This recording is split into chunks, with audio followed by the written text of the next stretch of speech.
A lot of people suffer from addiction in our ummah. It's just not talked about. But I talk to people on a regular basis. And I try to get them to realize that they're trying to fill a void with something that is pleasurable to them, but not pleasurable to Allah. So sometimes you gotta realize that whatever you're seeking solitude in, you gotta do it with Allah. And not a drug or not a form or worship to the dunya. See, because some people are lonely and they want to masturbate. But you should surround yourself with believers. Sometimes when people are angry, they want to do something to make themselves feel better. But we should really go and engage in something that is pleasurable to us.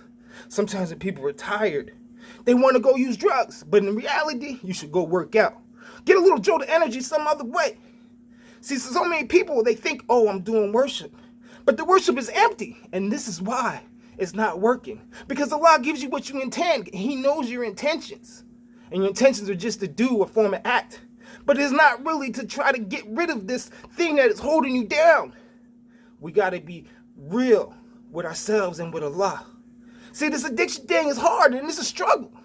But you can overcome. Wallahi, if I overcame it, so can you. You just got to change the things that you do. See, because an addiction is a result of your behaviors.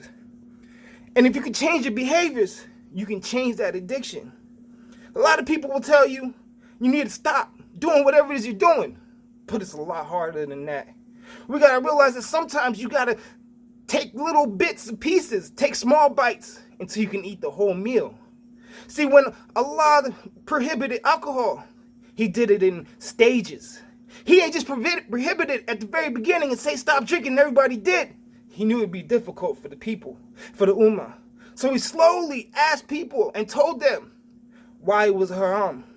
He slowly made it evident that it should not be used. And then He told you that your prayers will not be answered or heard within 40 days. And that should be the biggest reason for not engaging in these things. So your addiction, if you realize if you're praying and you're addicted, your prayers are not being heard. And that is the worst thing you could have happen to you. Because you need to have that open line, open dialogue with Allah. Wallahi.